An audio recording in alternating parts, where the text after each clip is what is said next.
Puerto Rico is known as an island paradise, with colorful buildings lining cobblestone streets, sun-drenched beaches, and lush tropical forests. But hidden in plain sight are signs of booming industry and its effects on a crumbling infrastructure. De hecho, en donde yo vivo en el pueblo, si tú entras, ahí literal le dicen el pueblo de las farmacias porque tiene farmacias por todo de camino. Puerto Rico, in many cases, has become kind of an engine of manufacturing drugs that can go directly to the U.S. In fact, in 2020, the U.S. exported over $66 billion in pharmaceuticals, and Puerto Rico accounted for 19.3% of that, according to the Bureau of Labor Statistics. But being the United States' top producer of pharmaceuticals can come at a significant cost to the island, especially one of its most essential resources. That's a huge pharmaceutical company. Eli Lilly was up here. I think they closed down. So this is helium. This used to be Pfizer, and before that it was something else.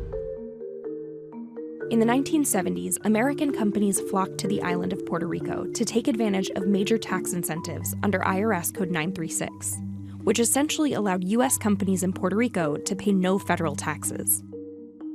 While multiple industries benefited, the pharmaceutical industry received about half the total tax benefits, according to a 1992 government report.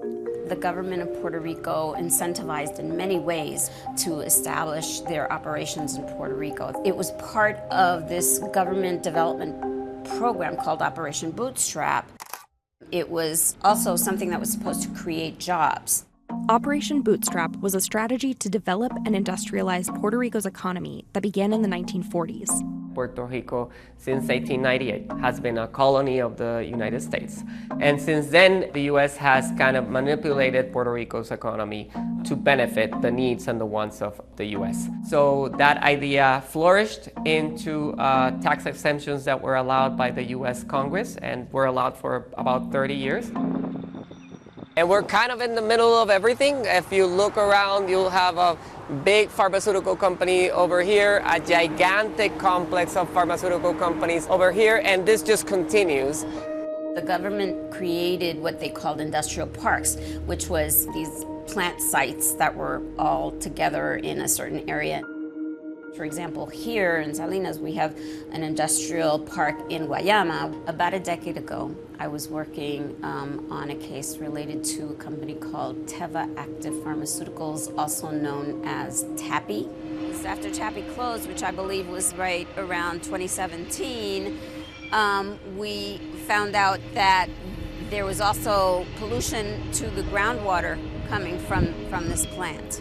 In April 2020, TAPI was fined over $500,000 for alleged Clean Water Act and other environmental violations at its pharmaceutical manufacturing plant in Guayama. In the case of that facility, they were discharging treated processed wastewater through the sanitary collection system into the Peraza wastewater treatment facilities. After we did that inspections and pursued the enforcement case, the company struggled to come into compliance and they ended deciding to shut operations. When asked for comment, a representative for Teva Pharmaceuticals, TAPI's parent company, told ABC News that while Teva did not admit liability, the company has resolved all of the claims raised at the time. And they're not alone. Pharmaceutical companies, among other industries in Puerto Rico, have a long documented history of environmental violations. The EPA is still overseeing cleanup efforts at the now-closed Upjohn facility in Barceloneta after more than 15,000 gallons of toxic waste leaked from an underground storage tank into the ground in the 80s. This is one of the most contaminated places in Puerto Rico. It's in the EPA Superfund sites priority list. Though Pfizer acquired Upjohn in 2003, a representative told ABC News they are not the current owners of the Barceloneta site, and it continues to fully comply with its remediation responsibilities. I'm guessing more than 90% of people will say pharma's good, pharma provides good jobs. You know, pharma got my tío or my uncle out of like wherever their community was from. I have very close friends that have been able to kind of build their lives around pharma. So it has been an economic kind of opportunity for many people. Conoce de la industria farmacéutica que tienen unos espacios bien contaminados que se llaman superfondos. ¿Conoce algo de eso?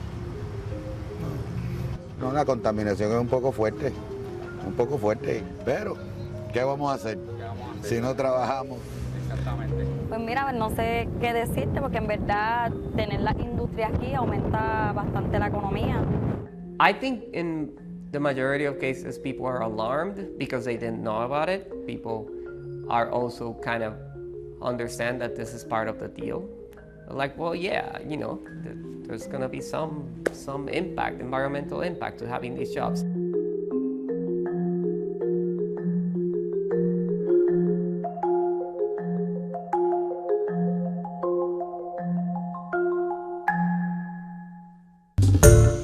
Hi everyone, George Stephanopoulos here. Thanks for checking out the ABC News YouTube channel. If you'd like to get more videos, show highlights, and watch live event coverage, click on the right over here to subscribe to our channel, and don't forget to download the ABC News app for breaking news alerts. Thanks for watching.